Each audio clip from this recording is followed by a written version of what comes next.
श्री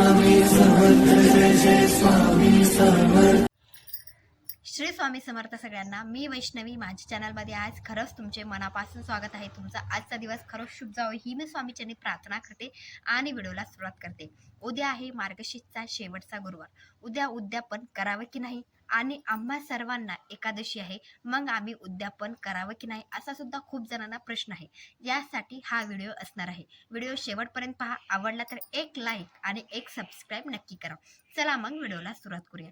सगळ्यात महत्त्वाची गोष्ट, गेल्या वर्षी म्हणजेच 2023 मध्ये 5 मार्गशीर्षचे गुरुवार आले होते। शेवटच्या गुरुवारी अमावस्या आली होती, तरी सुद्धा आपण गेल्या वर्षी मार्गशीर्ष गुरुवारचं उद्यापन शेवटच्याच गुरुवारी केलं होतं। तसंच यावर्षी 4 मार्गशीर्षचे गुरुवार आले आहेत आणि शेवटच्या गुरुवारी उद्या आहे शेवटचा गुरुवार आणि उद्या आहे एकादशी। मग आपल्याला प्रश्न पडलाय की उद्या एकादशी आहे, मग आम्ही उद्यापन करावं की नाही, आणि खूप जणांचा ह्या प्रश्नामुळे तिसऱ्याच गुरुवारी उद्यापन केलं आहे, पण हे चुकीचं आहे। आपल्याला असं सांगितलं आहे ह्या पुस्तिकेमध्ये की जे गुरुवार आपल्याला मार्गशीर्ष महिन्यामध्ये जे आहेत ते पूर्ण करायचे आहेत।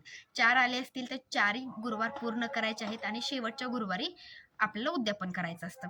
जर 5 आले असतील तर 5व्या गुरुवारी आपल्याला उद्यापन करायचं असेल। मासिक धर्म असेल किंवा सुतक पडलं तर आपल्याला ती जी शेवटचा गुरुवार असेल ते सोडून आपल्याला त्याच्यानंतरच्या गुरुवारी उद्यापन करायचं असतं।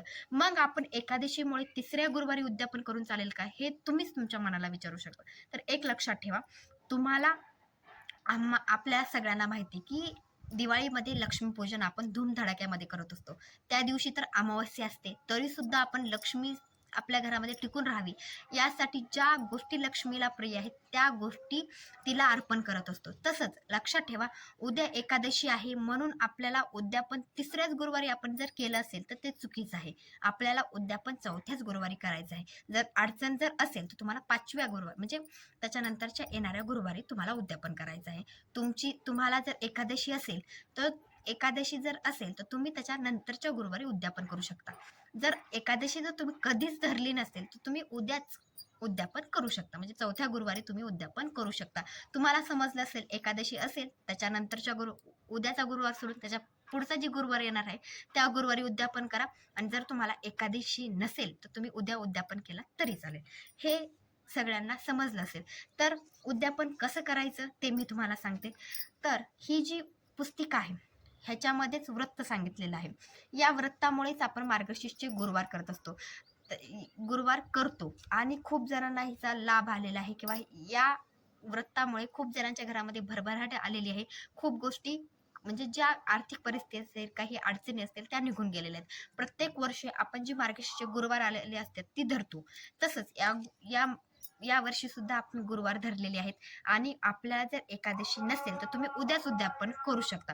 तर उद्यापन करत असताना आपल्याला एक पुस्तिका आणि एक केळी, जेवढ्या तुमच्या घरामध्ये सुवासिनी आले असतील त्यांना द्यायचं आहे। 7 आले असतील, 5 आले असतील, 11 आले असतील किंवा 21 आले असतील, म्हणजे तुम्हाला सुवासिनी बोलवायचे आहेत 5, 7, 11, 21 तुमच्या मनावर, किंवा तुम्ही कुमारिका बोलवलात तरी चालेल। 5, 7, 11 किंवा 21, आणि त्यांना एक ही पुस्तिका द्यायची आहे, एक फळ द्यायचं आहे। केळी द्या किंवा तुम्हाला जी वाटेल ते एक फळ द्यायचं आहे। त्यांचे पाय धुवायचे आहेत, हळदी कुंकू त्यांना लावायचं आहे, नमस्कार त्यांना करायचा आहे, त्यांची वटी भरायची आहे आणि त्यांना साखर हातामध्ये द्यायची आहे।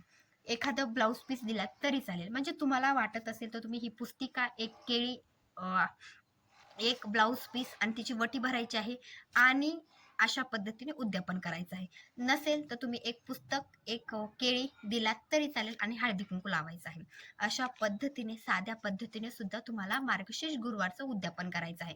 ज्यांना अडचण आहे, म्हणजे उद्या तुम्हाला एकादशी असेल तर तुम्ही पुढच्या गुरुवारी उद्यापन करा। जर अडचण जर नसेल, म्हणजे तुम्हाला जर एकादशी नसेल तर तुम्ही उद्या उद्यापन केला तरी चालेल। जर मासिक धर्म आला असेल तर तुम्ही पुढच्याच गुरुवारी तुम्हाला उद्यापन करावं लागतं।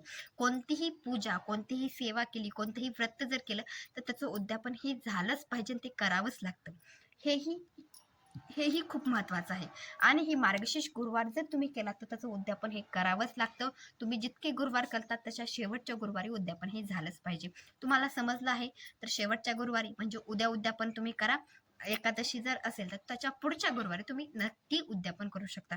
काही प्रश्न असतील तर कमेंटमध्ये नक्की विचारा। माझा हा व्हिडिओ आवडला असेल लाईक, शेअर, सबस्क्राईब नक्की करा। भेटूया नंतरच्या व्हिडिओमध्ये। श्री स्वामी समर्थ।